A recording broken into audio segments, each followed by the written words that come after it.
Live from the drama-free true crime destination. No fluff, no filler, just the bites, breakdowns, and bold truth you need. This is the Mid-Week Byte. And a good Wednesday afternoon, everybody. East Coast, West Coast, North Side, South Side, and everywhere in between to Bethea'S Byte Reloaded. I'm Ernest Bethea, the last outlaw, and this is your Mid-Week Byte. This afternoon, the Mid-Week Byte looks straightforward and orderly at first glance. But if we dig an inch beneath the surface, every story reveals a mess of decisions, delays, and consequences. Today, we're unpacking the midweek mess. But before I get started, I want to give off a cheap plug. If anybody's wondering what's in my hand, what's in my cup, that's your normal cup of coffee set to a Bridgerton cup that my wife gave me for Valentine's Day. She has the other one. Mine's in blue, as you can see. She has the other one in pink, where I'm bringing this cheap plug for you. And for all you Bridgerton fans out there, don't forget to catch season 5 on Netflix. Check everywhere around the web and check your listings to find out when season 5 will be released. Okay, that takes care of the cheap plug. Let me get another sip of my coffee and we can get down to business. Good coffee. All right, let's get down to business. We're going to hit the ground running with this story. Blake Lively dealt a blow as the judge dismisses all but 3 counts in her lawsuit against Justin Baldoni.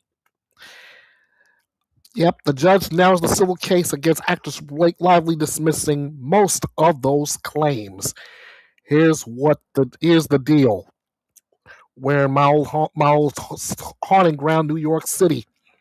Actress Blake Lively was dealt a huge blow this week when a judge dismissed the majority of her claims against director Justin Baldoni and his production company. Lively filed a lawsuit against Baldoni, multiple production companies, and a crisis communications expert after she says she suffered sexual harassment and then retaliation for reporting said harassment on the set of the 2024 movie It Ends With Us. Baldoni countersued Lively for $400 million. That lawsuit was dismissed in June. In a decision handed down on last Thursday, U.S. District Judge Louis J. Lemon dismissed all but 3 claims in Lively's lawsuit. First off, there were 2 contracts, but there was only one signed. When Lively was first brought on to do the movie, she signed an initial offer letter. After, the plan was to have a longer contract known as an Actor Loan-Out Agreement, or ALA, with a more exhaustive list of contractual obligations. But the ALA was never signed, despite Lively's team and the production company going back and forth over the language for approximately a year. Lemon wrote in his opinion, "It is clear that the ALA is not and never has been a validly formed and binding contract." Lively argues that withholding of her signature suggests, at most, the parties continue to disagree over a limited subset of terms, in her estimation, about 20%. Not that they disagreed over the formation of the contract in general. But 20% of an agreement's provisions is not an insubstantial amount, and the specific provisions at issue also are not insignificant or immaterial to issues of formation. One of the contested provisions is the very one under which Lively now sues, paragraph 7, which prohibits sexual harassment and retaliation. The movie began filming in May 2023, but was forced to go on a hiatus during the writer's strike. During that first phase, Lively claimed that several incidents took place that amounted to sexual harassment and contributed to a hostile work environment. Lively said that Baldoni and others on set inappropriately discussed their personal sexual appearances and a previous addiction to pornography, as well as made her uncomfortable by coming into her trailer while she was nude. After the first phase of filming ended, Lively threatened not to return to set unless the list of 17 demands were met, to include hiring an intimacy coordinator and the execution of nudity writers before rehearsing or filming any intimate scenes. Following a January 4th, 2024 meeting at Lively's home, both parties signed a contract writer agreement, or CRA. In their motion to dismiss, Baldoni and other defendants argued that the CRA was as invalid as the ALA because the CRA's language made it contingent on the ALA. Lemon disagreed with the logic, saying that because the document was signed, it was valid. He allowed Lively's cause of action for breach of agreement of the CRA to move forward. Next, there's the issue of employee versus independent contractor. I know a little something about this. I'll explain that in a little bit. While Lively claimed that she was an employee of Baldoni and the production studios while working on the movie, and thus entitled to protections against sexual harassment, Lemon disagreed. The law was designed, Lemon explained in his ruling, to protect employees specifically because independent contractors have a greater degree of control over their employment. To that effect, he said, Lively has an economic independence sufficient to make her an independent contractor. Aside from Lively's wealth, her offer outlined to her extensive appeal rights over the movie, including hair and makeup, script changes, use of her name and likeness, and scheduling. Lemon noted that it was Lively who moved the production from its planned location in Boston to New Jersey, closer to her home. And speaking of which, it was all about location, location, location. While It Ends With Us was filmed largely in New Jersey, with post production and editing being done in California, the lawsuit was filed in federal court in New York. In addressing Lively's claims of retaliation, Lemon deferred to California law because the alleged smear campaign against the address was, quote, planned, coordinated, and implemented, end quote, from California. Lively has argued that Baldoni and his production companies masterminded a digital campaign against her to discredit her claims of sexual harassment. A text submitted as evidence sent from one of the defendants notes that the defendant was out to dinner with a friend of over 12 years who writes for People magazine, Fox News, In Touch, US Weekly, and she is fully briefed of the situation and is armed and ready to take this story of Blake weaponizing feminism to any of her outlets the moment we give her the green light. She hates Blake and has heard this story before and will do anything for us. Just FYI. Lively said her reputation and career have suffered in the wake of the alleged campaign, and she has received no meaningful or real offers since the film was released in 2024. To that end, Lemon said the allegations of retaliation and aiding and abetting in retaliation in violation of California law will stand and move forward toward trial. So what's next? Lemon has scheduled a final pretrial conference on April 28th. The trial is scheduled to begin on May 18th. So I am I'm going to come back onto your screen right now just to explain the difference between an employee and an independent contractor. You see, if you're an employee when you are pretty much locked down with whatever company you're with, and you are subject to termination whether you have done anything wrong or not. That's an employee. An independent contractor, however, means you are contractually obligated from this point all the way to a scheduled endpoint. Anything that happens before doesn't count with the company. Anything that comes after doesn't count with that company. the best way I can describe what an independent contractor is look at professional wrestlers. Best examples I can use. They are with said company from the moment they sign their name on a contract. When the time on that contract is up, the top brass has the option to renew that contract or say, "I'm sorry, we have nothing else. We have nothing else left for you." Let the contract run out, and then after a certain period, well, depending on the way the company works, after a certain period, they have a no compete clause in said contract, and that means they have nowhere else to perform for a certain amount of time. After that time is up, they can go wherever else they want as a free agent. I really hope that clears things up for you. If not, email me, kingofhearts316_09 at outlook.com. I'll do my research for you, and I will look up all the technical jargon that helps you in this case. All right. Now that we got all that covered, all I can say is that this lawsuit shifting legal foundation, and the judge's partial dismissal exposes just how tangled and inconsistent the original claims are. Youch. Next up, another mess. This one's all about timing.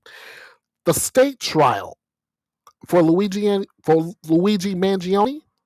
Well, that state trial is moving, and which is pushing now the federal trial to 2027. Yep, 2027. So the federal trial's got to wait ahead.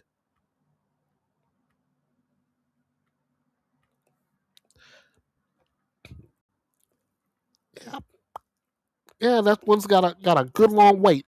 The state level scheduling pushing the federal trial until next year. I'll go ahead and tell you where the mess is showing right now before I even hit the article. We have interlocking court calendars, jurisdictional dependencies, creating a domino effect, which is delaying justice for everybody involved. Back to my old stomping ground of New York City. The anticipated trial dates for both Luigi Mangione's federal and state trials have been moved as each court pushes their scheduled trials back. The 27-year-old Mangione is facing charges in both federal and New York State court on charges linked to the killing of United Healthcare CEO Brian Thompson, who was gunned down outside of a New York City hotel on Christmas Eve, December 24th, 2024.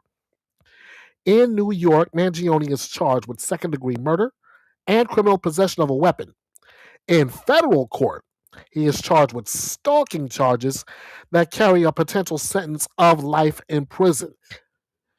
Mangione's New York trial was initially scheduled to begin in June, with his federal trial beginning a few months later on September 8th, 2026. His attorneys had opposed that, saying they needed more time to prepare for both cases, which have garnered massive amounts of national and international attention. In court, state prosecutors have argued that their interests would be prejudiced by allowing the federal trial to move forward first, citing concerns about double jeopardy depending on how the federal case plays out. Last Wednesday, the New York Supreme Court Justice Gregory Caro amended the state's murder trial to begin not on June 8th, but instead September 8th, the same day that the federal trial was scheduled to begin. The change in New York State forced the federal government to adjust its schedule, and a scheduling order signed last Thursday by a U.S. District Judge, Margaret Garnett, ordered Mangione's federal trial to begin in 2027. So the revised schedule has jury voir dire scheduled to start on January 5th, 2027, with the trial itself beginning on January 25th and running through February 12th, 2027. Mangione is also facing several charges in Pennsylvania, more than 200 miles from the site of the shooting, where he was arrested after a 5-day national manhunt. Mangione has pleaded not guilty to all charges. Now, guys, this is a lot of shuffling around with court dates,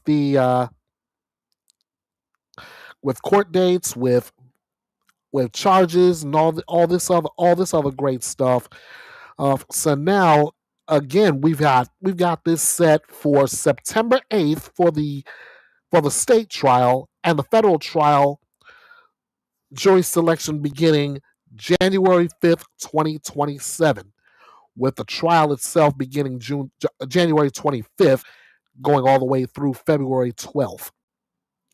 So we'll see just how that plays out, and will this work in the favor of Luigi Mangione? Next up, now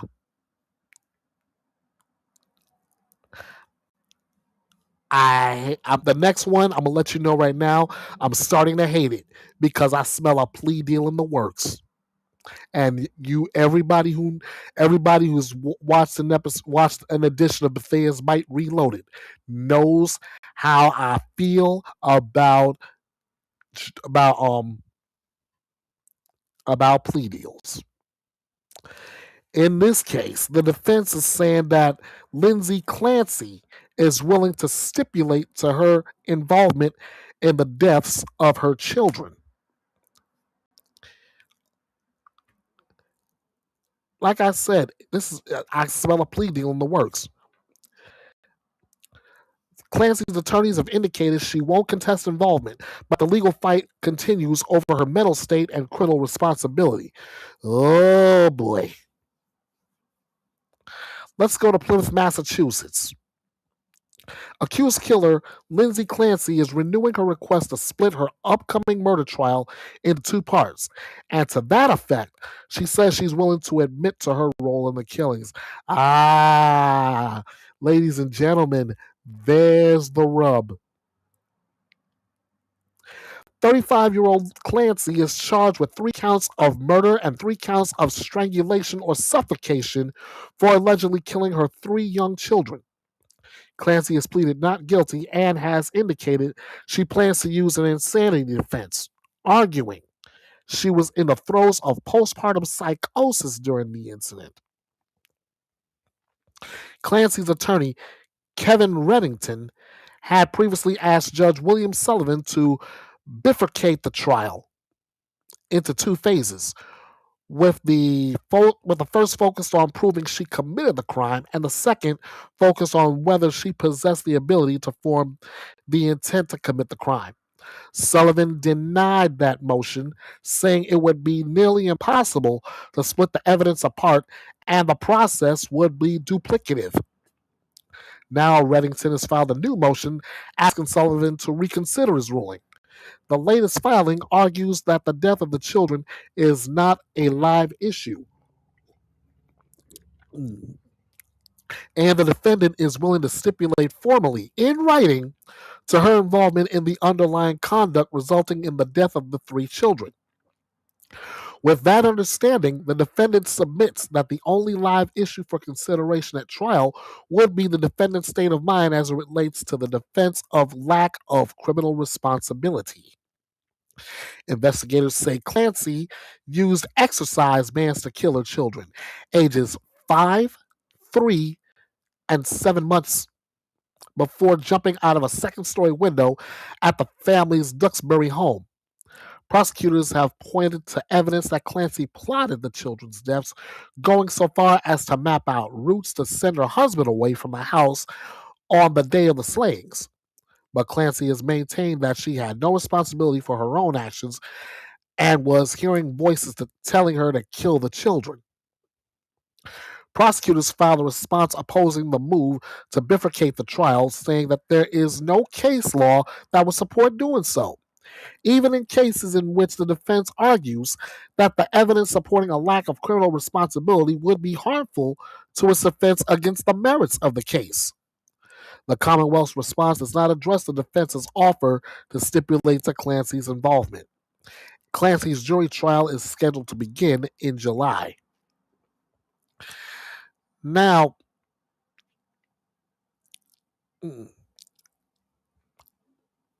I'm sorry if I didn't have the article right up before you, but I can actually say this. If she's gonna stipulate to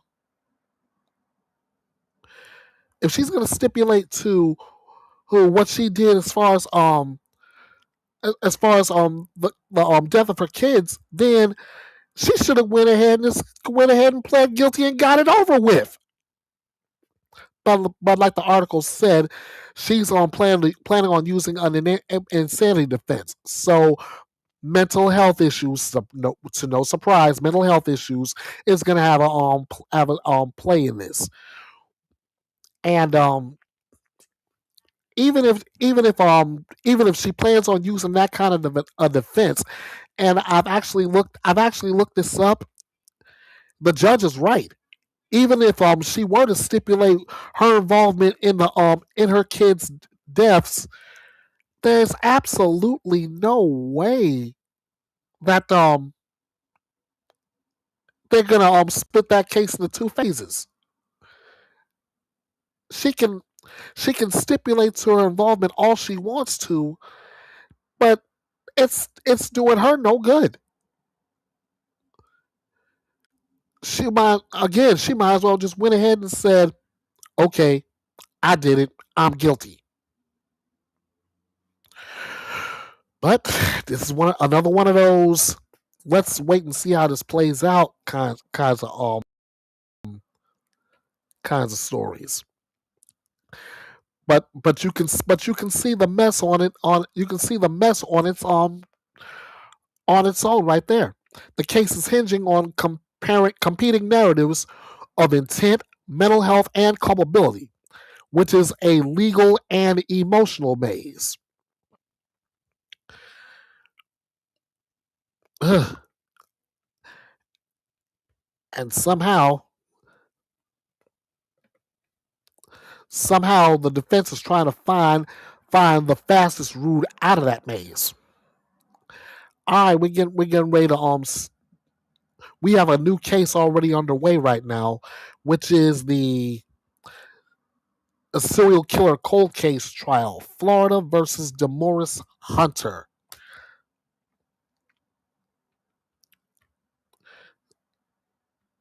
All right, let me get you back on my screen real quick, and I can go ahead and begin the article. Ooh, boy.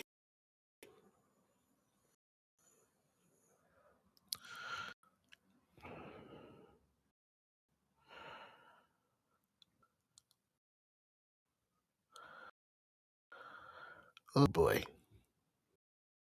Don't tell me. Okay, there we go. There we go.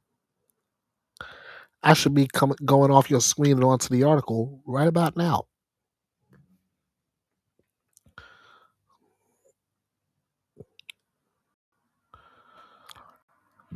Ah.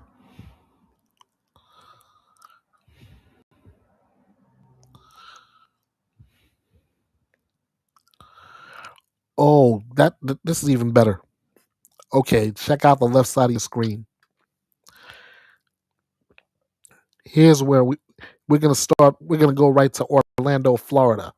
A man convicted of murder in California faces a potential death sentence if he's found guilty on charges he killed a different woman in Florida. So we're literally going coast to coast here. 59-year-old DeMaurice Hunter is charged with first-degree murder and theft in the death of 38-year-old Teresa Ann Green, who was found strangled to death and left in the trunk of her own car. On May 26, 2002, Hunter was living in the same apartment building as the victim, and the two were both guests at a party hosted by Joyce and Joseph Butler, who also lived in the building. The two went to leave the party at the same time, and witnesses told police that they saw both the victim and the defendant fall down the stairs before getting up and entering the victim's apartment. The Butlers told police that several hours after the party ended, Hunter returned to their apartment and asked Joseph Butler for a favor. Hunter allegedly gave Joseph Butler the keys to a white van and asked him to drive behind him as he drove Green's car. Joseph Butler never saw Green. Hunter parked Green's Oldsmobile at a Walgreens and then joined Joseph Butler in the white van. When Joseph Butler asked why the victim's vehicle was being left behind, Hunter said, "I did something really bad." Joseph Butler told police that he then said he didn't want to hear anything else and the topic was dropped. Police were dispatched to the Walgreens where they found Green's car. When they looked inside, they found her body wrapped in an unknown material in the trunk. The medical examiner determined the death was a homicide caused by manual strangulation. When officers interviewed the owner of the white van, Henry Fields, he told them that Hunter had recently traveled to the area from Oakland, California. Fields said that the defendant confided in him that he had committed a murder in Oakland before coming to Orlando. The victim in that case was a longtime friend of Hunter's girlfriend, police said. Hunter was convicted in the Oakland murder and sentenced to 110 years before he was extradited to Florida to face charges in Green's death. That's according to a report from WFTV. Shout out to WFTV in Orlando. Prosecutors filed an intention to seek the death penalty if Hunter is convicted of killing Green. Now, with that, we have a witness who has admitted to lying to police for years in regard to this case. So this is what I mean, guys. It may seem straightforward and orderly on the surface, but this right here is digging a little deeper beneath that.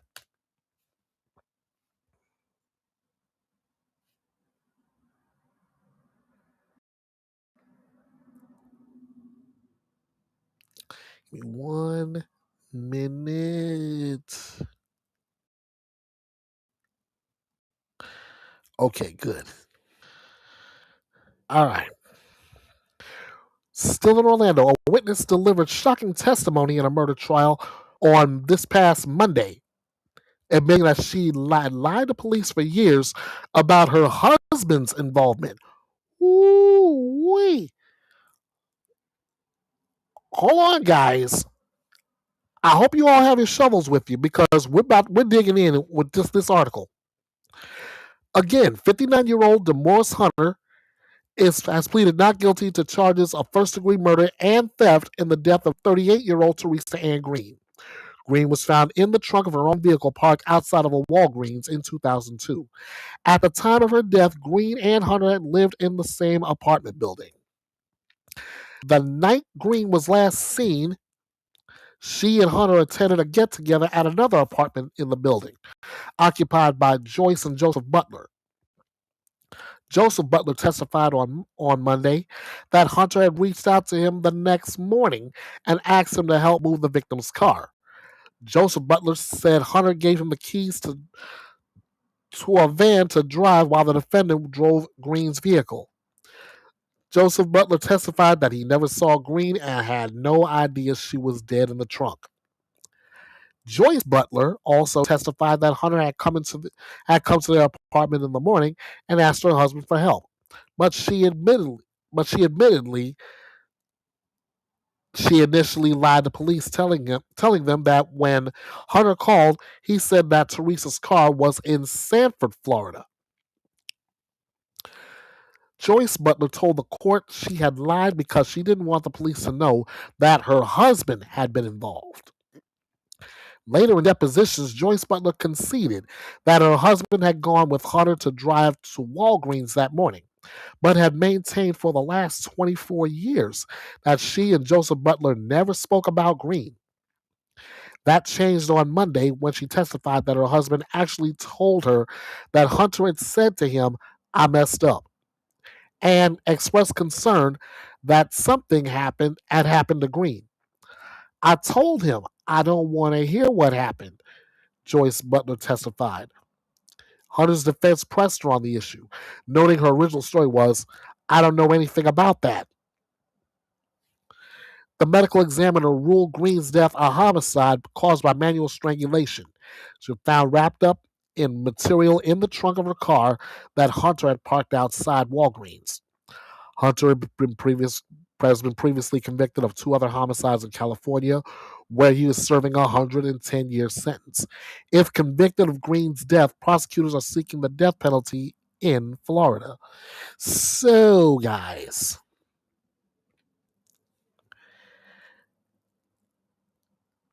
DeMaurice Hunter is in more trouble than he actually realizes.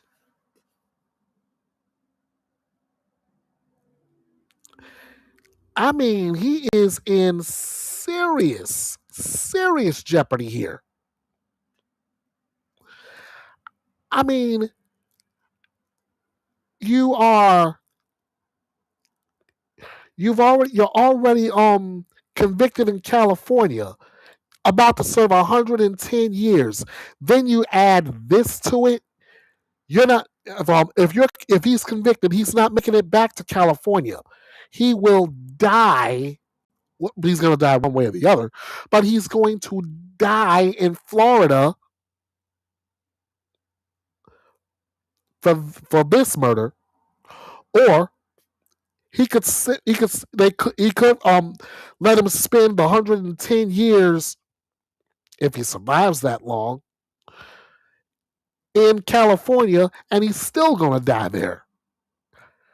Either way you slice it, he will not see the light of day. And as far as Joyce Butler's testimony goes, that's not helping Morris at all. I mean, that's not helping Hunter at all. So, yeah, not a good look.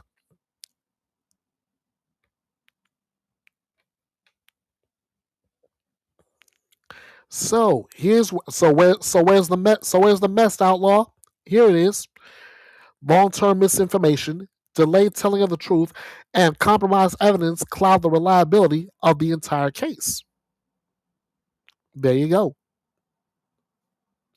I told you this is why we bring shovels here. Now, got another new case that's already underway. This is the murder of Athena Strand, great state of Texas versus Tanner Lynn Horner.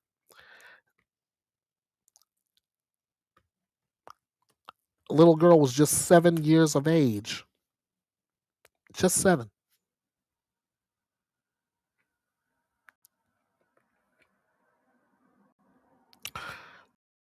We are in Fort Worth, Texas for this trial. A man in Texas after wait a minute. He pled guilty and he's facing a potential death sentence.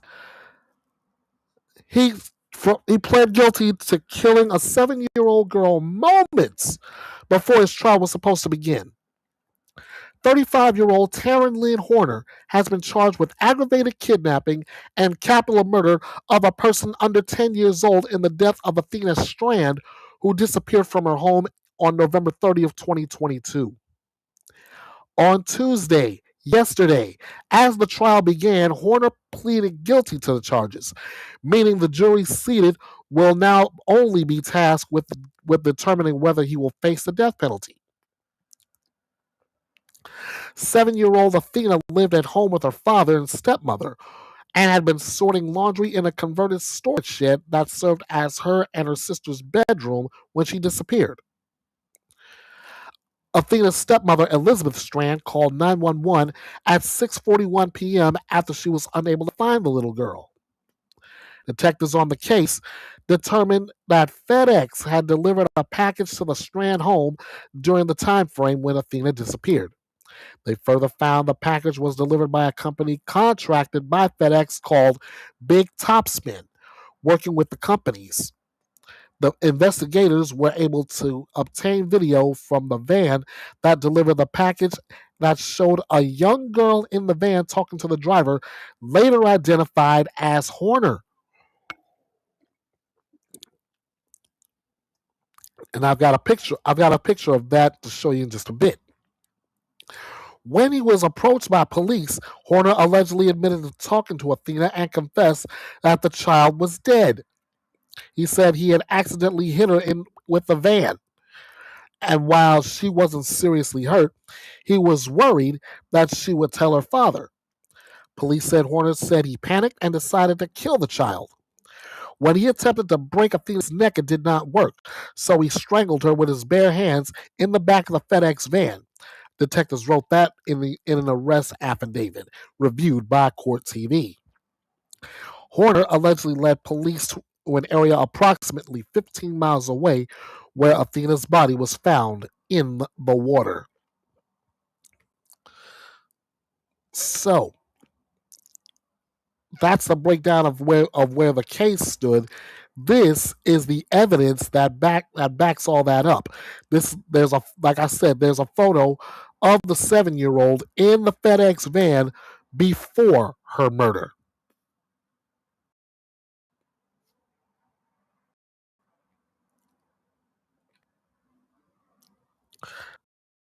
All right.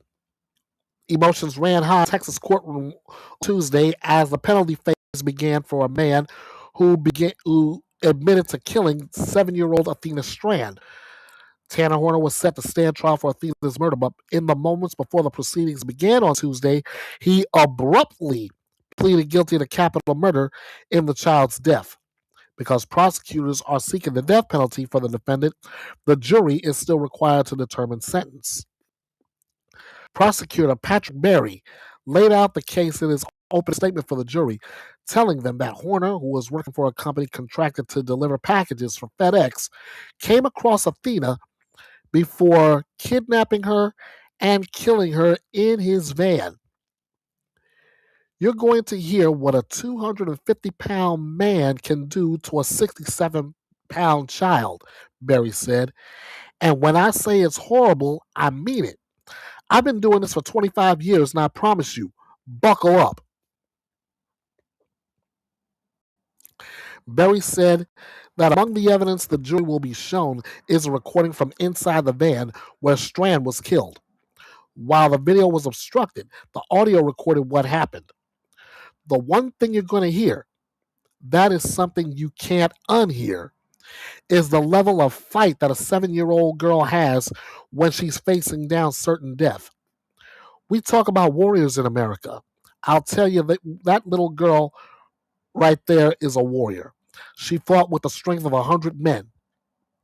The jury saw a black and white image captured from the video showing Strand standing inside the van behind Horner. Elizabeth Ashley Strand, Athena's stepmother who first reported her missing, was emotional as she took the witness stand. She said that her other daughter, who is now 14, still runs and hides if she sees a delivery driver and suffers from nightmares. Investigators described the onset of the search for Athena, with then Sheriff Lane Aiken choking up as he testified to telling the Strand family about finding a little girl's body in a body of water about 15 miles away from her home. It was heartbreaking, and they were just devastated, Aiken said. I wish I could have done something to make it better. We were hoping right to the last minute that she was alive and well.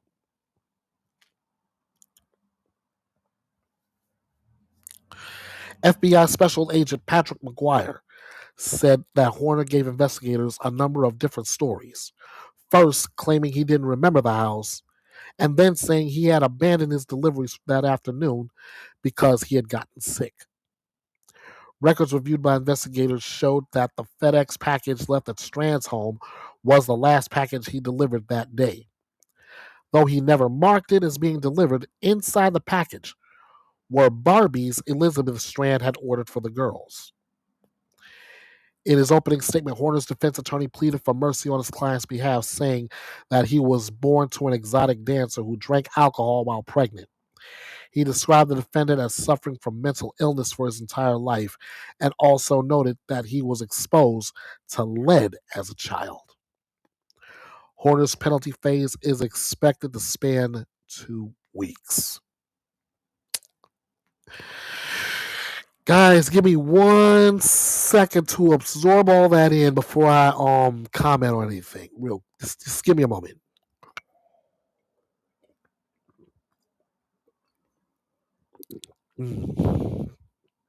Good coffee.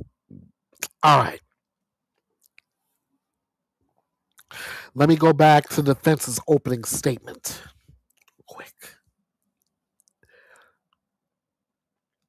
Pleading for mercy on his client's behalf, saying that Horner was, quote, born to an exotic dancer who drank alcohol while pregnant. Irrelevant. Suffering from mental illness for his entire life.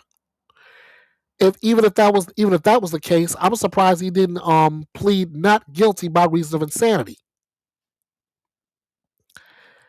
Also noted that he was exposed to lead as a child. Again, irrelevant.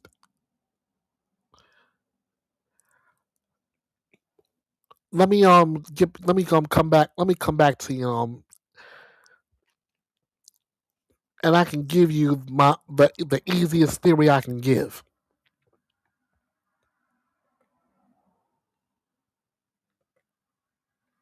Easiest theory I can give is simply this.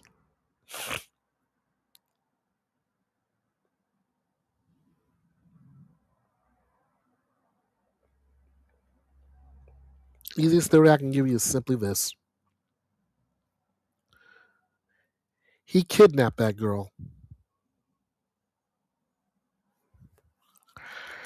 And I believe like the prosecutors, like the prosecutor in the case, he tried to break that little girl's neck and couldn't do it. She fought like her life depended on it because she knew it did. And in the end, Horner took his bare hands and he's choked her to death. Or used some kind of rope or something, wrapped it around that little girl's neck, and in the words of Andre the Giant, he squeezed and squeezed and squeezed until she breathed her last.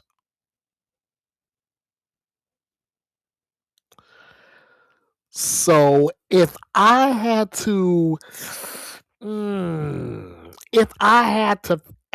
come up with anything reasonable, it would be that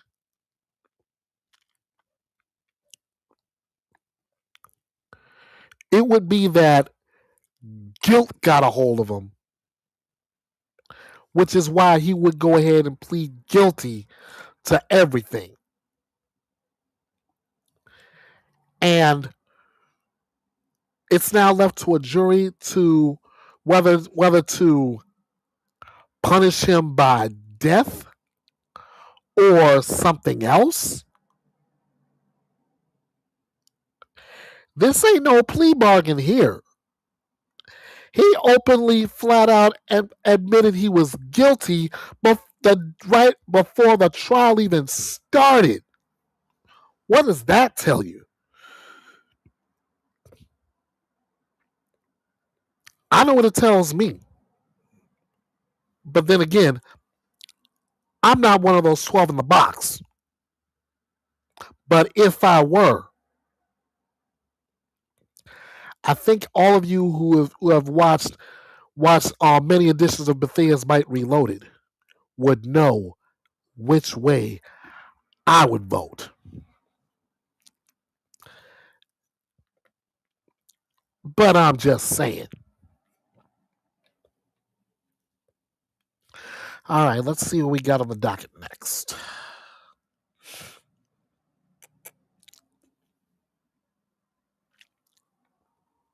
Oh, by the way, where's the where's the mess goes? Simply, it's the timeline, the logistics of the delivery route, and the defendant's shifting explanations, creating a deeply tangled factual landscape. But then again, he's untying these knots himself the moment he said, "I plead guilty, Your Honor." Think about that. Next up, investigators say that the ex-NYPD cop who allegedly killed his parents was motivated by money. Why am I not shocked to that? Some people these days will literally do, as Michael Jackson once said, anything for money. We're in Port Pierce, Florida. Investigators have formally charged a former New York City police officer with killing his parents and are releasing new details about a potential motive. Philip Rapasi Jr. is charged with 2 counts of first-degree murder in the deaths of his parents, Joanne Rapasi and Philip Rapasi Sr., who were found shot to death in their Fort Pierce home on February 24th. Rapasi Jr. was arrested in neighboring Indian River County that day after leading police on a brief pursuit. When officers first responded to a request for a welfare check on the victims, Rapasi Jr. was at the scene. Body cam video recorded by officers shows Rapasi Jr. approaching his parents' apartment unit. But then turning around after seeing police officers have arrived, Rapasi Jr. walks away from the apartment, gets into his car, and drives away in the video. A maintenance worker who told officers he was also asked to do a welfare check at the property said when he knocked on the door of the victim's unit, he received no answer. When he then went to open the door using his keys, he said a man claiming to be the owner told him to leave. The worker described the man as very confrontational. Inside the apartment, both victims were found shot to death, lying on the floor in pools of blood. Rapasi Sr. had gunshot wounds to his head and chest, police said. Investigators made contact with the Rapasi's daughter, who was the one who had initially requested the welfare check. She told police her brother has violent tendencies and would often argue with their parents, who were in the process of buying another property because they could no longer tolerate living with their son. The woman told officers that her parents intended to let Rapasi Jr. have the property and they would move to a new home. She further said that she suspected he had been abusing the parents for some time, and her mother once confided that Rapasi Jr. had, quote, placed his hands around her neck and shoved her face into a mirror, end quote. The Rapasi's daughter described her brother as having no current job and collecting a pension from the NYPD, where he used to work as an officer. She also noted that he had recently borrowed $200,000 from their parents and said that Philip is very motivated by money and always plays the victim mental health issues. She further hypothesized to investigators that this homicide was fueled by money. Officers said they found evidence of multiple gunshots at the scene, but only one 9mm casing was in the residence. Police said that when a search warrant was served on Rapasi Jr.'s car, they found a blue tote with a box of latex gloves and a plastic bag with 6 spent casings. Those casings, the detective noted, had what looked like brain matter on them. Rapasi Jr. pleaded not guilty to fleeing and eluding charges in Indian River County. He has not yet entered a plea to the murder charges out of Port St. Lucie County. Money. You can never tell me that money is not motive for murder, depending on the case. I mean, come on. Let's look at this. The mess right here is family dynamics, financial disputes, and alleged premeditation collide in a case full of conflicting motives and unanswered questions. Now, come on, y'all. The parents have had it up to here with him.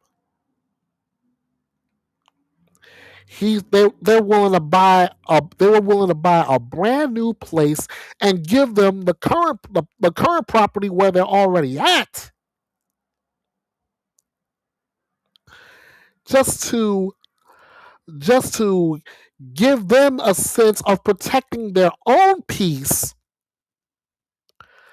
But for him, it wasn't enough. Former police officer collecting a pension, and it's still not enough for him. I mean,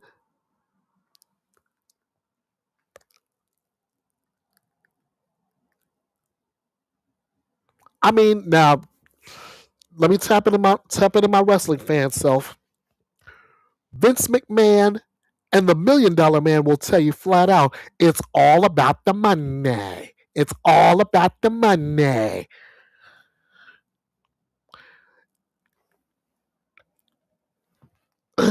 In fact, the $1 Million Man, Ted DiBiase, would even go as far as saying everybody has a price.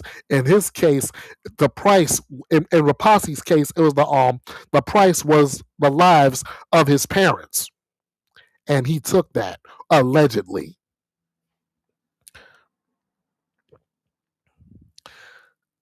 Next up, another messy case.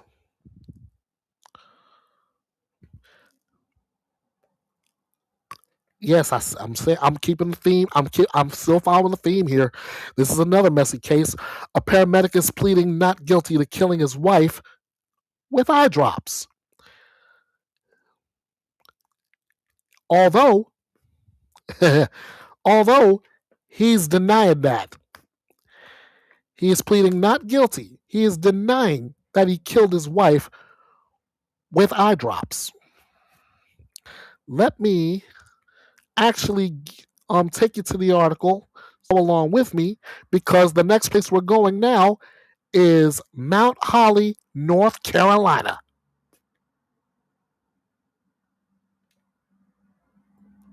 Join me, will you?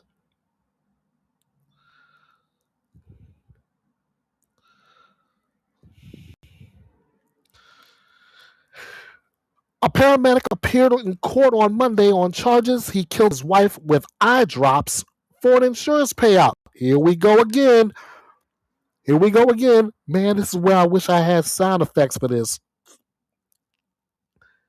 I would either have Vince McMahon saying, it's all about the money, or Ted DiBiase's old entrance music, money, money, money, money, money. Anyway, 41-year-old Joshua Hunsucker is charged with first-degree murder, insurance fraud, and obtaining property in the death of his wife, Stacy Robin Hunsucker. Hunsucker appeared in court on Monday for the first time since he was indicted on the charges last month and pleaded not guilty, according to WBTV. Shout out to them in North Carolina. In court documents, investigators said Joshua Hunsucker told people that his wife had died of a heart attack in September of 2018 and filed paperwork with the insurance company to that end. The alleged victim's body was cremated within 2 days of her death. Still, prosecutors say they were able to build their case on a single blood sample taken by the hospital due to Stacy Hunsucker's status as an organ donor. That blood sample showed an abnormally high level of tetrahydrozoline, which is a key ingredient in eye drops. Former co-workers told police that the paramedic had previously said if he killed someone, he would do so using Visine or other eye drops. No charges in the case were filed for more than a year after Stacy Hunsucker's death, but prosecutors say they gathered more evidence and got closer to filing charges. Joshua Hunsucker went to great lengths to try to distract them. Just weeks before his eventual arrest on December 19, 2019, prosecutors say he set fire to a medical helicopter while he was working as a paramedic, forcing an emergency landing. Joshua Hunsucker faces separate charges for that incident, which remains pending. Joshua Hunsucker also faces separate charges of witness intimidation after allegedly staging his own assault and kidnapping and telling police that his in-laws had attacked him. Prosecutors say police investigation revealed that Joshua Hunsucker was actually stalking and harassing his in-laws. Investigators also accused Joshua Hunsucker of attempting to poison his daughter, identified as PH, with tetrahydrozoline. Ooh, that is a mess in the making, ladies and gentlemen. The mess lies in the forensic path, the toxology, the timelines, the household access, a maze of competing interpretations.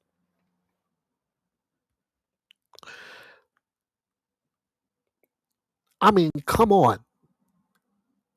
This is one of those cases you kind of wish this was not real, but it is. Why?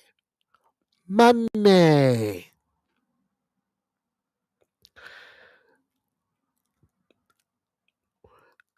That's the part that's going to come out, and I wouldn't be surprised if the next case didn't come down to money either.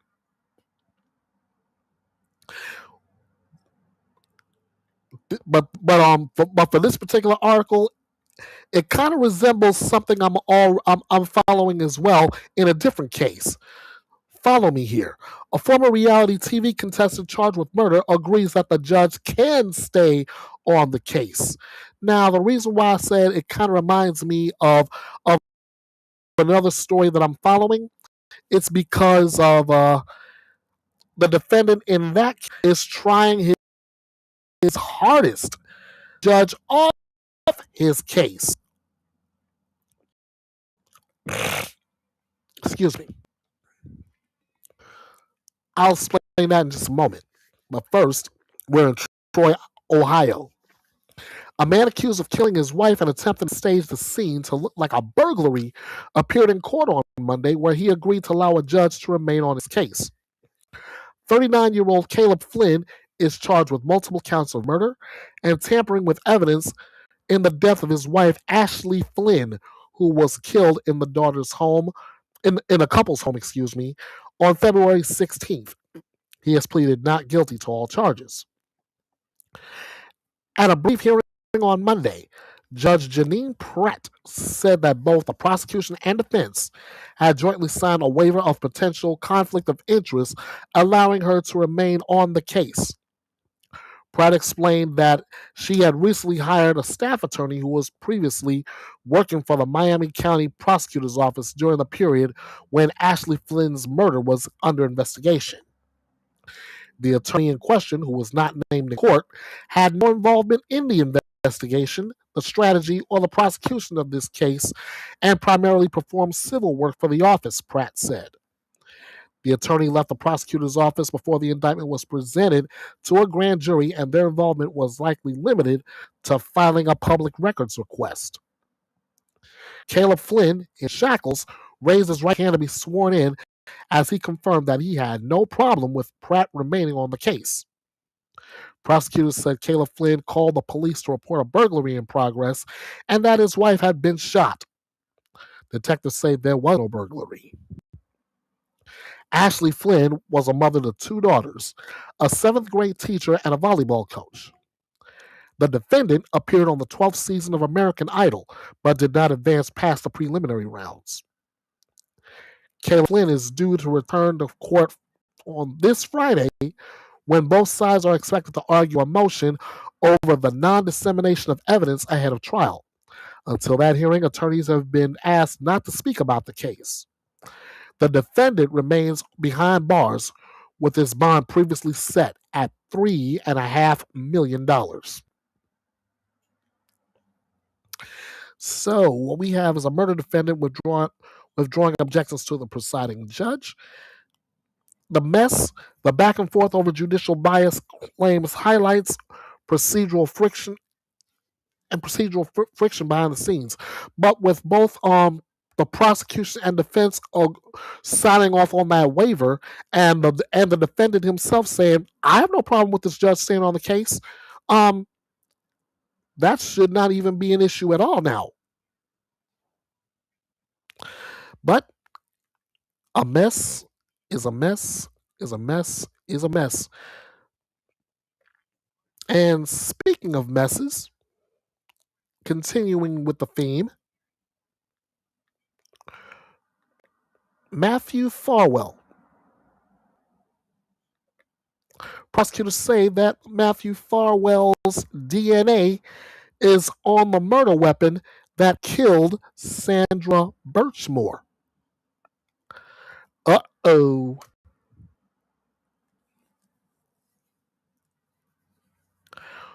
We are in Boston.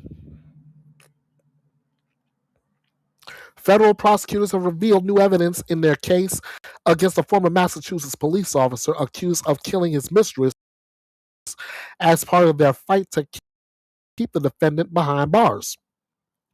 30 in federal court with killing a pregnant witness or victim in the death of Sandra Birchmore, who was killed in February 2021. Birchmore was 23 when she died, but prosecutors say Farwell initiated sexual contact with her when she was just 15 years old. At the time, he was an officer with the Stoughton Police Department, and Birchmore was a member of the department's youth program. Farwell raped Birchmore as a child, continued to have sex with her when she became an adult, believed she was pregnant with his child, and killed her on February 1st, 2021, staging the crime scene to make it look like Birchmore committed suicide, according to prosecutors in a filing on this past Monday. The new filing opposes Farwell's latest petition for release ahead of trial, in which he challenged much of the evidence prosecutors said they have in the case. Farwell argued, for example, that the DNA found under Birchmore's fingernails was not matched to him, and that DNA proved he was not the father of his mistress's unborn baby. While Farwell correctly states in his memorandum that his DNA was not found under Birchmore's fingernails, he fails to mention that Farwell's DNA was found on the ligature that tied Birchmore's neck to a closet door handle. Prosecutors say the presence of Farwell's DNA on the murder weapon, i.e., the strap used to asphyxiate Birchmore, is, of course, highly inculpatory. Prosecutors said they also found Farwell's DNA on multiple locations in the underwear Birchmore was wearing when she was found. That DNA made it likely, prosecutors said, that Farwell lied to Massachusetts State Police when he said he last had sex with Birchmore in October 2020. Urging the judge to keep Farwell behind bars, prosecutors said they have additional evidence to prove that Birchmore's murder was premeditated. In the weeks before her death, Birchmore's text messages revealed she had a plan to obtain Farwell's financial support for the child they both believed he had fathered. And those communications indicate that Birchmore was willing to use her role as a victim of Farwell's crimes to ensure that she and her unborn child would be financially secure. The FBI interviewed Farwell's former co-workers at the Stoughton Police Department, who said they noted Farwell dealing with mounting stress at the beginning of 2021. 2 weeks before Birchmore's death, one coworker was eating with Farwell at a restaurant and noted that he looked stressed. Farwell allegedly responded that he was having relationship problems with a woman other than his wife. When this witness asked if they could help, Farwell said the problem was going to take care of itself, prosecutors said. Other witnesses told the FBI they never saw any remorse from Farwell after Birchmore's death, with one witness saying that Farwell joked about his mistress's death. Two others reported that at a gathering, Farwell was drunk and sat down under a doorknob and demonstrated the position in which Birchmore was found, assuring the skeptical witnesses that it was possible to commit suicide in that manner. At the time, it had not been publicly revealed that Birchmore was found hanging from a doorknob. Farwell faces a potential life sentence if he's convicted, and his trial is scheduled to start October 5th. Whew. Farwell's in a far bigger mess than he realizes. The prosecutors say that his DNA was found on the murder weapon, and the case is tangled in overlapping relationships, prior investigations, and disputed timelines. The bottom line is that Farwell has gotten himself into such a mess that it could put him behind bars for life. I'm talking you won't be able to see the time of the light of day life in prison.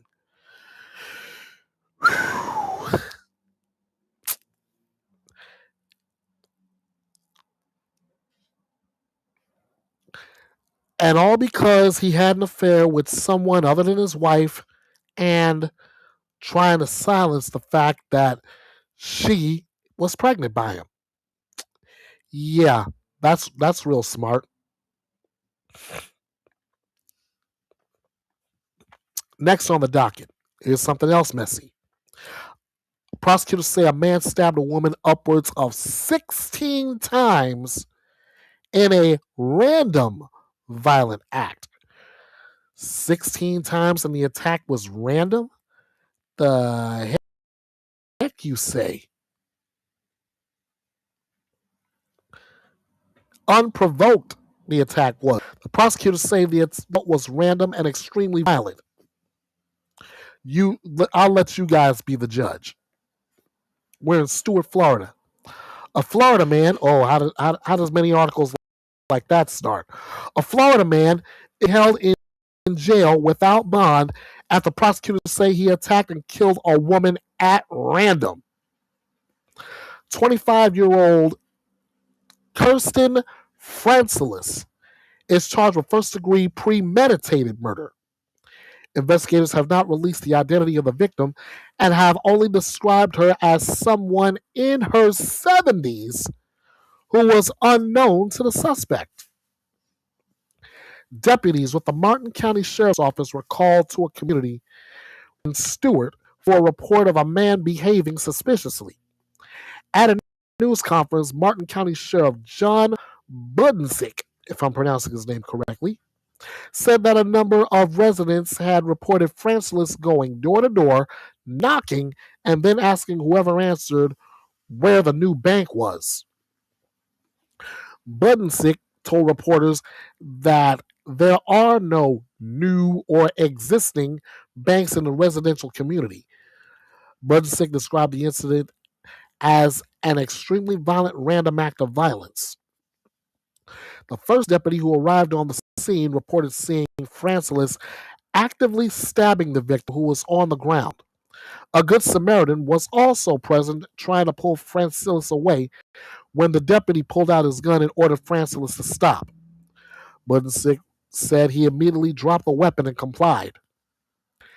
At Francis' first appearance in court on last Friday, prosecutors said the victim was stabbed upwards of 16 times. Prosecutors said that Francis admitted to killing the victim in an interview. Investigators have said the two did not know each other previously, and the prosecutor said in court the only way he could describe her was that she was Jewish. Francis, who has no criminal record, lives in a neighboring community with his mother, his wife, and his child. The weapon used was allegedly a steak knife from the family home.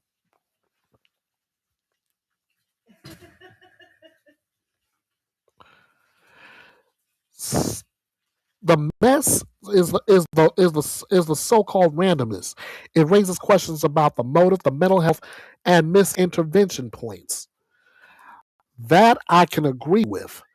Where was his head? Where was somebody to support him? Where was somebody to stop him before police did? Before this good Samaritan tried to pull him off?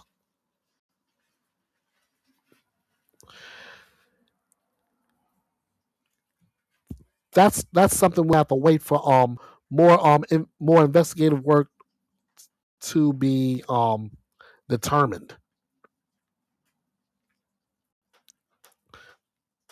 All right, next up. This one is got me scratching my head. But I like the decision in this one.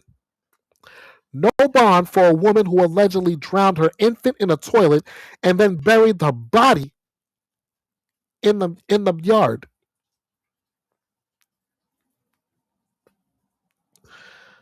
Yeah.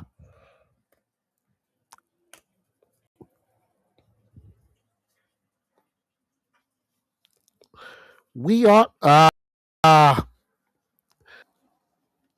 ladies and gentlemen.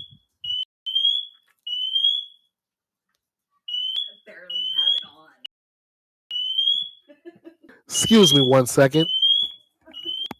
Shut up. I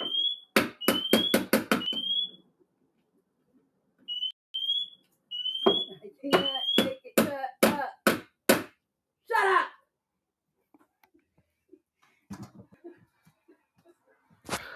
Pardon me, guys. That was my that was my smoke alarm going off for no apparent reason.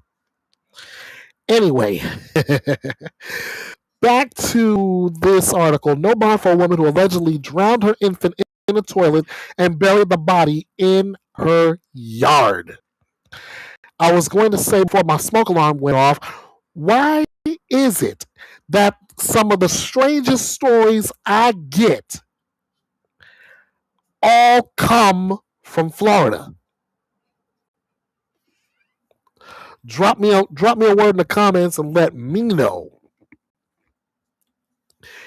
Anyway, we're in Bunnell, Florida, where a Florida woman will stay behind bars without bond after prosecutors say she drowned her infant in a toilet before burying the body in the backyard. 20-year-old Anne Mae DeMeglio had her first court appearance on Tuesday to face charges of first-degree murder, aggravated child abuse, and failure to report death with the intention to conceal. Officers at the Flagler County Sheriff's Office were were called to D'Amelio's home in the early morning hours of March 6th after getting an anonymous tip from someone that a baby was buried in the yard. In an interview with deputies, D'Amelio admitted to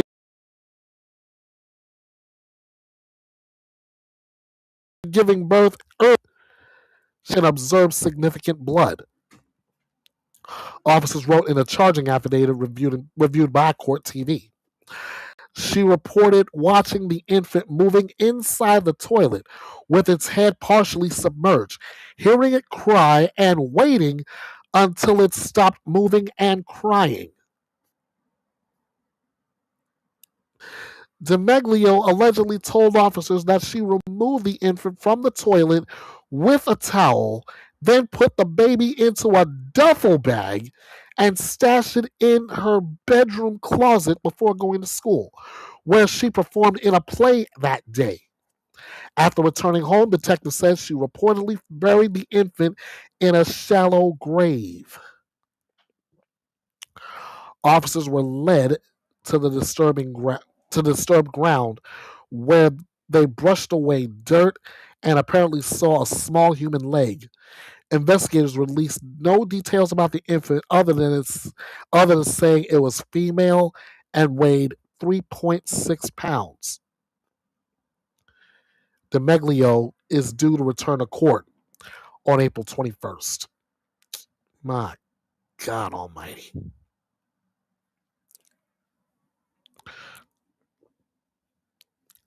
The mess is that is authorities say she drowned the infant and buried the body. That's what happened. The mess is the case exposing gaps in support systems, reporting, and crisis intervention. In a way, I agree with that, but in a way, I disagree with that because timing. The only timing that actually was any kind of assistance was the simple fact that they reported the baby being buried in that shallow grave. And this is way too reminiscent of a couple of cases I've covered, including doing my very first Bethea'S Byte throwback under my old guys by going through a part by part trial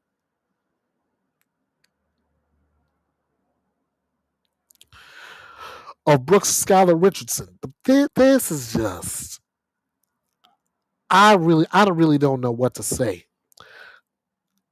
The difference in Brooks Schuyler Richardson's case and this case here is a couple of years. Brooks Schuyler Richardson was a teenager still in high school when her case happened, while this woman is 20 years of age. Do the math. Next up, here comes another mess. Educators received an anonymous letter. Then the teacher was accused of abuse and sending partially nude photos. And before anybody jumps up saying, "What?" I kid you not.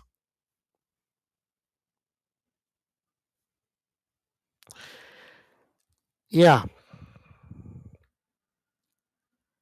An anonymous letter triggers an investigation into a teacher accused of misconduct. That letter led to allegations involving abuse and inappropriate images. This is courtesy of People magazine.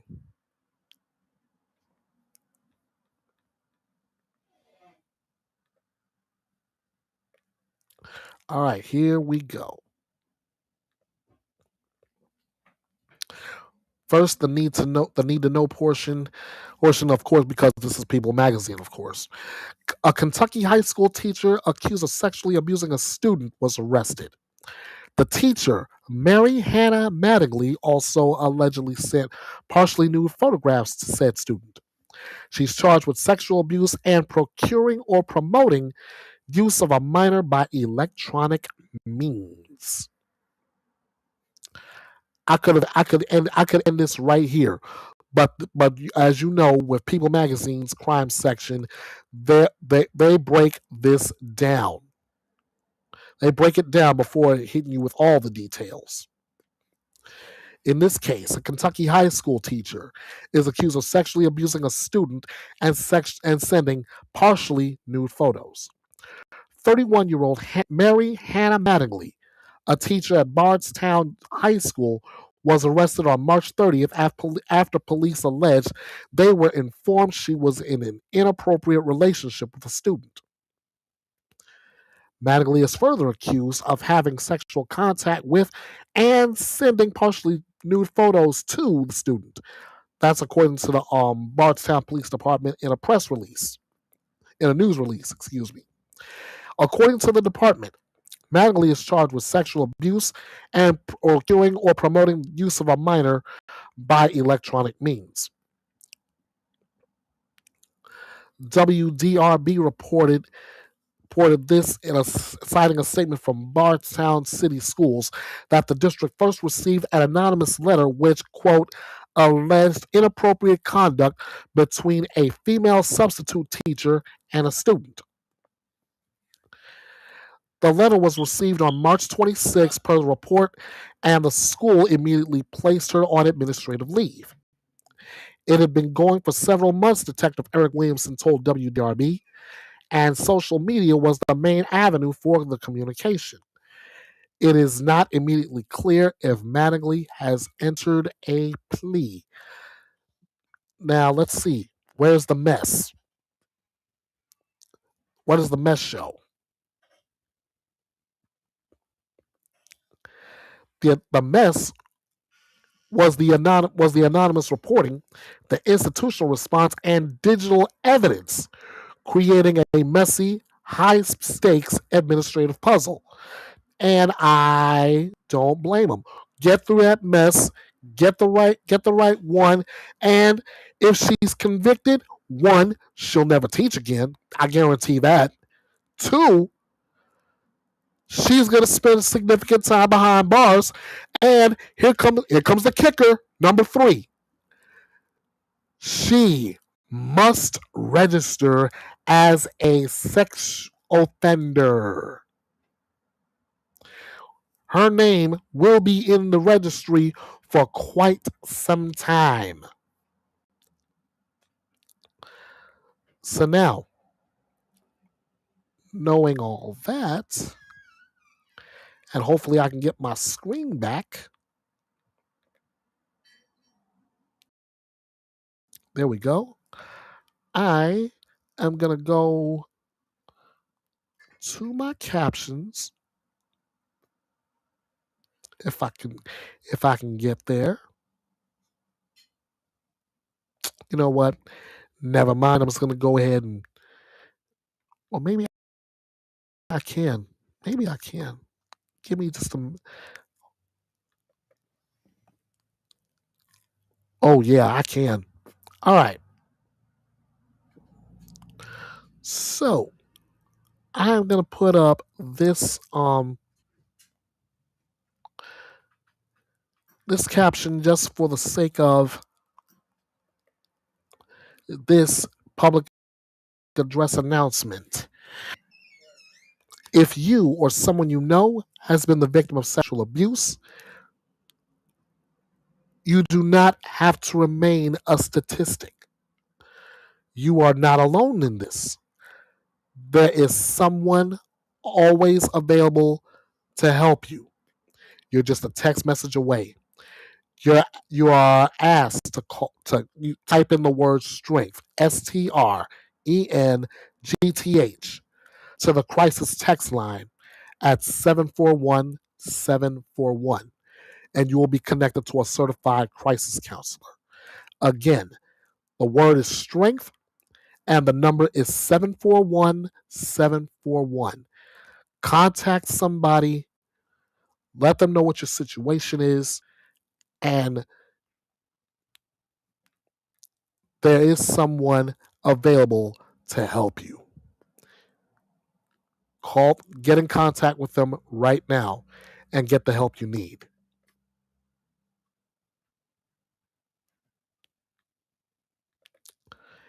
Now, we go to the next article in this afternoon docket. There are two people of interest identified in the search for missing person Amy.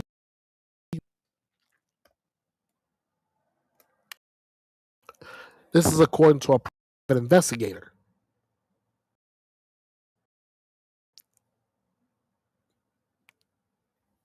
All right. It has been more than 20 years since Amy Bradley has disappeared from a cruise ship while on vacation with family. Investigators may be getting closer to solving her case. A private investigator hired by the Bradley family by the name of Jim Carey tells Court TV that he has narrowed down a list of potential suspects involved in Bradley's disappearance that he has handed over to the FBI. Oh, let me go ahead and throw this up there. Jim Carrey, not the actor and comedian. That would be two R's in his last name. Anyway, Bradley was 23 when she disappeared from the Royal Caribbean cruise ship Rhapsody as it pulled into port at Curacao on March 24th, 1998. At the time of her disappearance, Bradley was with her family, including her brother, on vacation from their Virginia home. Frantic searches of the ship's path and surrounding water yielded no clues, but her body has never been found. Netflix released Amy Bradley is Missing in 2025, sparking a wave of interest in the case. Carey told Court TV he feels they are getting closer to answers in the case. And to that end, he and the investigative team have identified two persons of interest. They include a clerk at a police department and a cab driver who have claimed to have seen her since her disappearance. Carey said he is confident that Bradley was taken off the ship by a member of a band on board with whom she was seen in the hours before she disappeared. Carey said every visitor to the website the family created to search for Amy Bradley is tracked, and those IP addresses have apparently revealed potential clues. The website saw several hits from an Aruba casino, specifically computers in the business center. Carey traveled to Aruba and spoke to the manager, who refused to cooperate. A lot of people who saw her, they're clamming up now, Carey said. They're nervous now that the Netflix documentary came out. This isn't the first missing persons case that Carey has been involved in. He was also hired as part of the investigation into the disappearance of Natalie Holloway. A lot of the same names involved in both cases I found, Carey said. Bradley's family has said in interviews that they believe Amy was a victim of sex trafficking.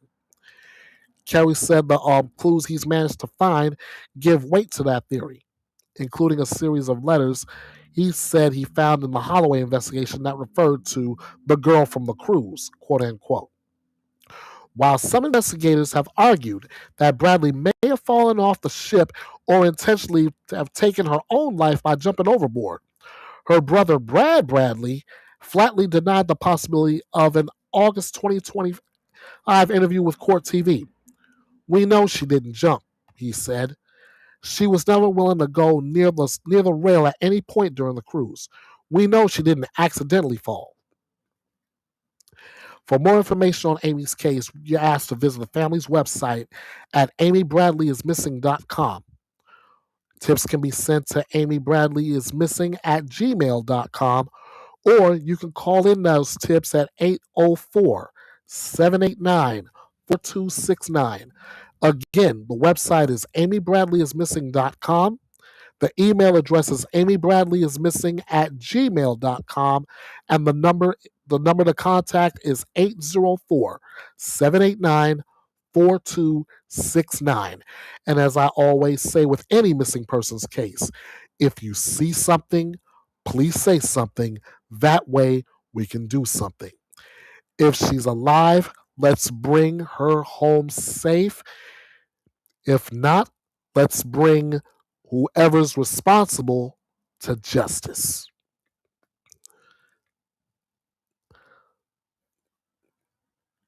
So the mess. This is a 25-year timeline. There's shifting theories and an unofficial investigation that make clarity nearly impossible. Hopefully, there will be some clarity involved. That'll bring this case closer to justice or bringing Amy Bradley home. Next up, one of my favorite actresses in my childhood says, quote, "I am neither naive nor am I complicit on her husband's abuse charges."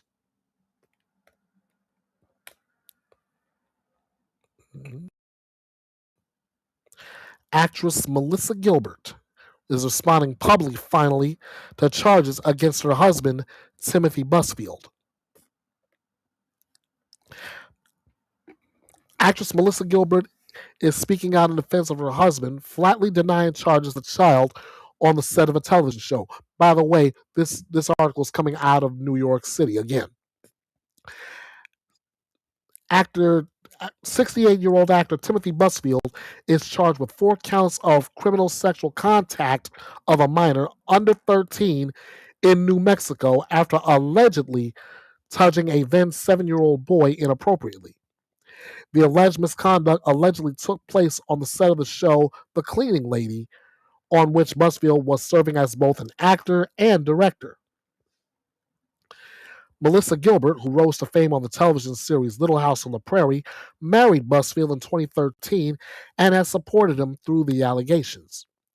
"It's been a very traumatic time," Gilbert told ABC's Good Morning America in an interview with George Stephanopoulos. "We have been hearing and reading too much untruth, and we felt that the time was right to speak out." In a criminal complaint reviewed by Court TV, prosecutors say the alleged victim, identified as SL, said he was 7 when Busfield touched his private areas over his clothing multiple times. A therapist told investigators the child reported having nightmares about the director touching him and waking up scared. Busfield's civil attorney, Larry Stein, took aim at the allegations, telling Stephanopoulos that the boy's disclosure was based on the father's description of the nightmares. The boy would say, Stein said, "I wasn't having nightmares. I was just hot or cold." And the therapist would say, "Why didn't you tell your father that you weren't having nightmares?" He said, "Because I didn't want to disappoint him." Stein accused the parents of concocting the story of abuse because they were upset their 2 sons were no longer needed on the show. "The boys are victims in this case," Stein said. They're victims of the parents, not victims of Tim. The criminal complaint references 2 women who accused Busfield of sexual assault. The first woman filed a lawsuit against Busfield alleging that in 1994, when she was a 17-year-old on the set of Little Big League, Busfield groped her, served her alcohol, assaulted her, and attempted to have sex with her. Busfield countersued for defamation. The cases were later settled at a cost of $150,000 for Busfield. No criminal charges were filed. In 2012, a 28-year-old accused Busfield of putting his hands under her clothes and touching her genitals in a Los Angeles movie theater. Busfield claimed her contact was consensual, and prosecutors elected not to prosecute the case, citing slim evidence. Gilbert said that she was aware of both incidents when she married Busfield. Those allegations have been out in the ether for For a very long time, Gilbert said. When Tim and I got together, the internet existed. I didn't go into my relationship with him blind. I am neither naive nor am I complicit. I talked to him about it. I asked him questions about it. I heard his side of the story, which no one has ever heard, which is the truth. And when the time is right, and that time is not now, Tim will tell the truth of all these past allegations when he needs to. Busfield was released from custody on bond after his arrest. Gilbert said, regardless of how the legal system plays out, nothing will ever be the same for her family. This has been the most traumatizing experience of our lives. Our life as we knew it is done. We are grieving what we had, all of our plans, all of our ideas, all of our projects. For Tim, it's done. It's canceled. Even if he's exonerated, he will always be that guy. The last person in the world who would hurt a child. And believe me, if I thought for a second that Tim Busfield would hurt a child, he'd have a lot more to worry about than prison. Busfield is due back in court this month for a status hearing ahead of his trial scheduled for 2027.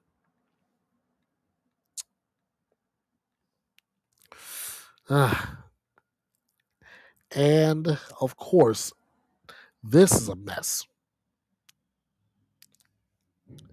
The mess is showing that these public statements, legal boundaries, and personal relationships will collide in a messy intersection between image and reality. So,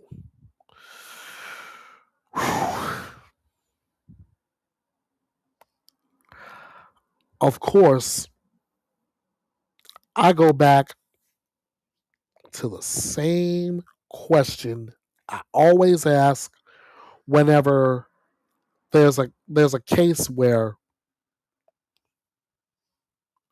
a child makes allegations like this.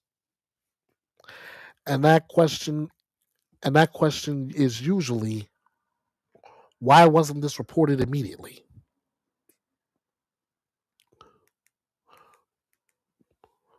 Why wasn't this reported immediately? And then again, whenever I ask that question, it goes back to a very familiar answer. Money.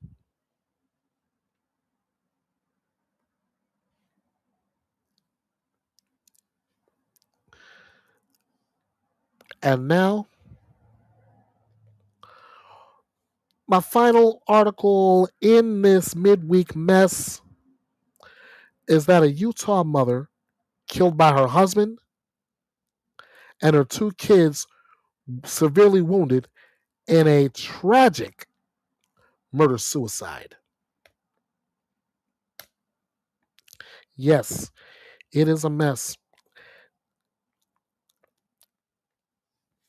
All right. Utah mother was killed and her children injured in a murder suicide.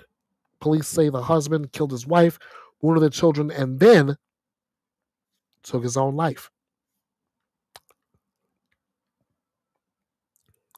That's my wrap up on that. This is the need to know. Monday, March 30th, a Utah mother called 911 to report a fight between her grown son and her husband.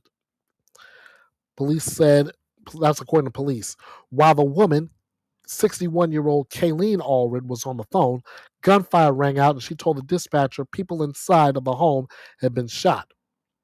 More gunshots rang out and Allred stopped responding, according to police. Now, the article in question. A Utah mother was shot and killed, and two of her grown children were severely wounded by her husband in a tragic murder suicide, according to police.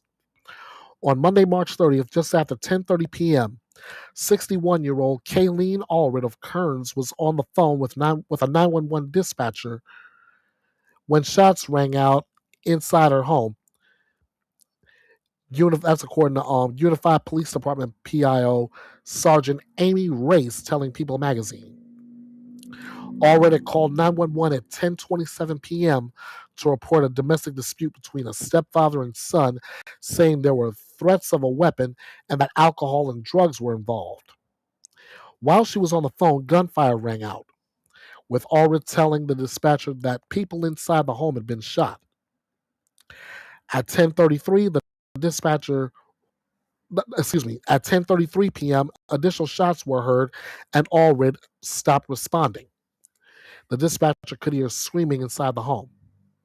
When officers arrived at the scene, a man identified in a GoFundMe as Kayleen's son Christian ran out of the house, telling officers that he and his sister, also identified in the GoFundMe as Brittany, and their mother had been shot. Race Tells People magazine, they were each suffering from multiple gunshot wounds. The siblings were rushed to a local hospital where they were initially listed in serious condition. As of yesterday, Tuesday, April 7th, the two were listed in stable condition. Officers found Kayleen Allred and her husband Floyd dead of gunshot wounds inside the home. Race added that before the deadly shooting, Unified Police have been called to the home for non-criminal domestic violence incidents. Our hearts go out to the family, Race says. Domestic violence can happen anywhere at any time. There are a lot of resources out there where people can get help, and I'll tune on one of those in just a few minutes. In one GoFundMe, support for Kayleen's kids after tragedy, the organizer wrote that Kayleen was a dear friend and co-worker who brought warmth and kindness to everyone she met.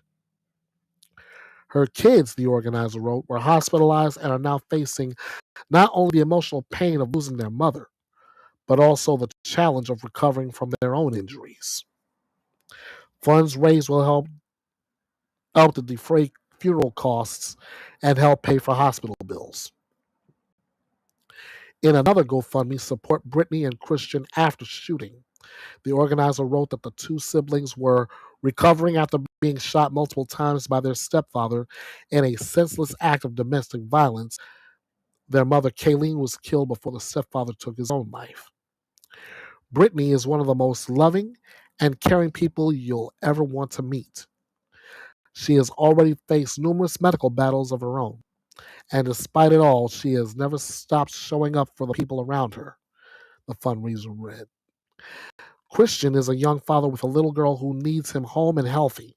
Now they are facing mounting medical and funeral costs. Brittany is left without her home or parents as she begins to rebuild her life.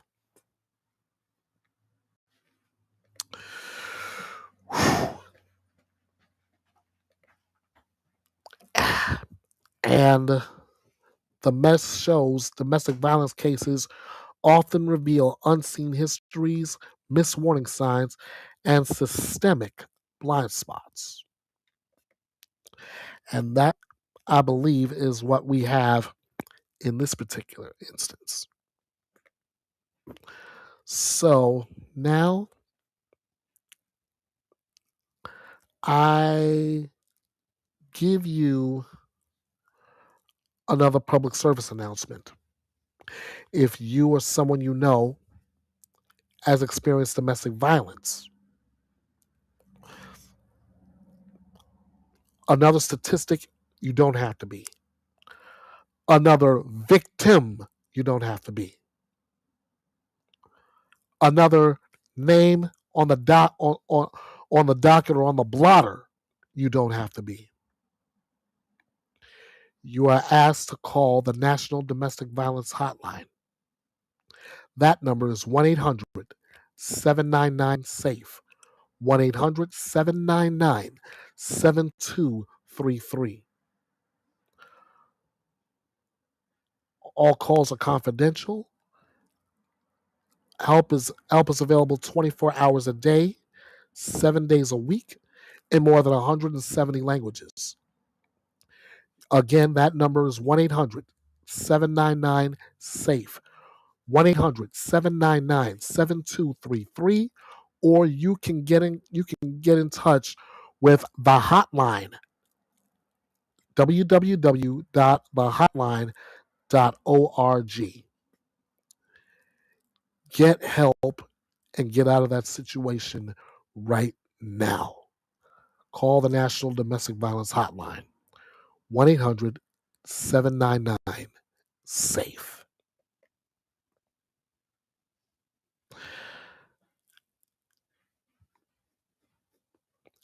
Now, I am going to prepare to wrap up this midweek edition of Bethea'S Byte Reloaded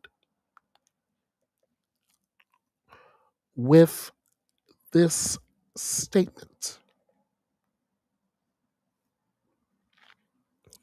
Every story today carried the same thread.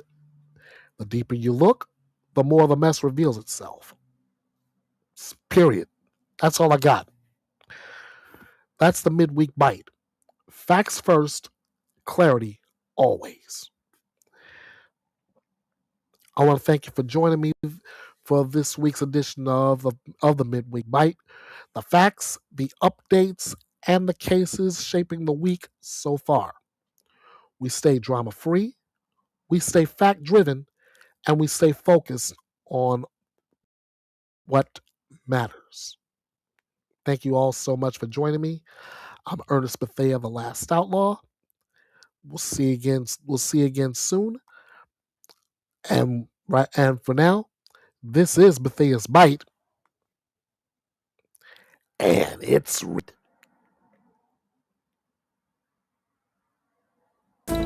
Thank you so much for joining me here at the drama-free true crime destination. Please be sure to follow Bethea'S Byte Reloaded all over social media and support the channel through PayPal and Cash App. You can get your true crime news right here with no gimmicks, no drama, and no BS. This is Bethea'S Byte, and it's reloaded.